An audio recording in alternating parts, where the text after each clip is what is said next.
with Raw battling the ratings with a college championship game, and I'm very proud that they actually won the game, and the top WWE superstar having COVID-19. Raw was definitely off for the races, and a couple segments didn't make sense.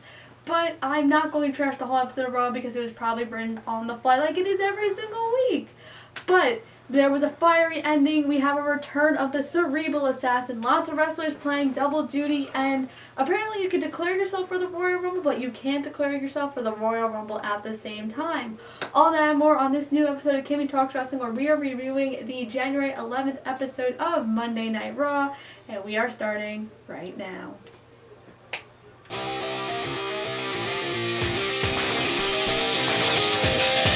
So like I said, I'm not going to trash the whole episode of Raw just because I do know that they are super stressed out with Drew McIntyre testing positive for COVID-19, because now, depending on how long he does have to quarantine for, he is cutting it close because the 14-day quarantine does end the week of the Royal Rumble, and if things get worse and he still tests positive, Drew and Goldberg might get called off. So well wishes to Drew McIntyre, and I hope that he kicks COVID's ass. But here we are with the show. So, it was announced earlier in the day that Triple H would be kicking off Monday Night Raw, and I really didn't understand why, and I was kind of scared. But Triple H comes out, and he's all excited because he still gets a pop for, being a legend.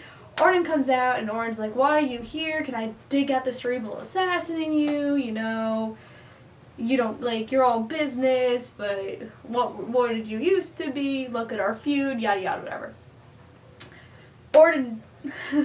Orton challenged Hunter to a fight. Hunter says no. Orton then, of course, does what every single wrestler does to Triple H and digged a nice little trick of using Stephanie McMahon by saying, Does Stephanie still have your balls in Connecticut, or are they here in Tampa with you? Triple H eventually does say yes, and that leads to our ending segment, which involved fire. And this segment, so I was a little concerned too, because Triple H and Randy Orton has been a feud for over 20 years, like they kept saying on commentary, and there was literally 10 minutes left, and I was like, what the hell are they doing? So the match is going on, the lights go out, kind of, and you hear the Fiend music, and all of a sudden, Triple H is standing there with a sledgehammer. I couldn't think of the word. I was like, what? He has a sledgehammer on fire, and then you get confused because you're like, what? And then the lights go out again, and you just see Alexa Bliss. She's standing in the corner like this, and she waves, and all of a sudden, fireball at Orton. As Tom Phillips says, Randy Orton went blind, and Raw ended. I'm excited that this feud is continuing between The Fiend and Randy Orton, and even the stuff with Alexa Bliss. I like these little cliffhangers they're leaving too, and to kind of get, not that Hunter is involved, but he kind of is. It's an interesting twist on it too, and I'm assuming that this is just going to lead into something more towards WrestleMania. I did say I think I said this on an episode, that I'm hoping they keep Wyatt off of TV until literally March. Or literally, keep him off until WrestleMania and just have him do, hint and stuff that he's coming at Mania to attack Orton. But that's probably not going to happen. But yeah, but I also did say, too, that I felt like Triple H and Randy Orton was just going to be the quote-unquote backup plan in case Goldberg and Drew doesn't work out. But I'm probably wrong with that, too. But speaking of that, Drew and Goldberg have officially been announced for the Royal Rumble. Drew cut a promo from his house. I love how they said he was quarantined, making it like he was in some, obscure location. He was in his house. But, he says, thank you for all the prayers and stuff. I don't have any symptoms, which I don't believe that is true, but whatever. And he says Goldberg's 20 years older than me. He wants to fight. He's going to get it. I'm still going to beat him no matter what. And I will be your WWE World Heavyweight Champion going into WrestleMania. I'm kind of torn when it comes to this. I don't want to see this match at all. I know that Goldberg's contract does say he has to wrestle, I believe it's 2 or 3 matches every single year. I don't want to see the same thing with Kevin Owens or The Fiend, where Goldberg basically wrestles for the title and then loses at WrestleMania to somebody else. A lot of people are saying, Drew's just going to kick Goldberg's ass in 2 minutes and that's whatever, which I'm kind of hoping for, because I do want to see Drew lead that title into WrestleMania because of how great of a 2020 he's had. But I don't know. I'm kind of scared. I guess I'll have to call my tag team partner very soon so we can dissect this. But I'm going want to touch on one thing since we are talking about the Royal Rumble, and I'll get to this when, you know, declaring matches is a thing but not a thing at the same time. I honestly can't pick who's going to win the Royal Rumble. I've been kind of torn. I've been talking to a couple people about it, and a Brock Lesnar, a Daniel Bryan. In my head, I still think Rollins is going to win. I know he's not, but, you know, just things.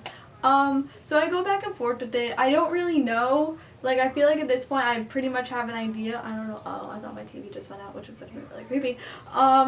At this point, usually I have an idea of, like, okay, this person's definitely going to win. But I can say I definitely believe that the men's Royal Rumble winner will be on SmackDown. And I kind of think the women's is going to be on Raw. Probably not, but who knows. But speaking of the Royal Rumble, we will go to, apparently you can declare yourself in a match, but you can't. As we've seen on Raw and SmackDown the past couple weeks, we've seen superstar after superstar declare themselves in the Royal Rumble. Drew Gulak attempted to do the same thing. To which Adam Pearce replied, "Drew, you can't just automatically enter yourself in the Royal Rumble." To which Drew goes, "AJ did it." To then, about 20 minutes later, Mandy Rose and Dana Brooke, "We are entering ourselves in the 2021 Royal Rumble match." What? Like, if your excuse for Drew not being able to enter himself is because, like, he's only won the 24/7 championship and he hasn't been as successful, then, like, Dana and Mandy Rose haven't even won a title. They were able to enter themselves in.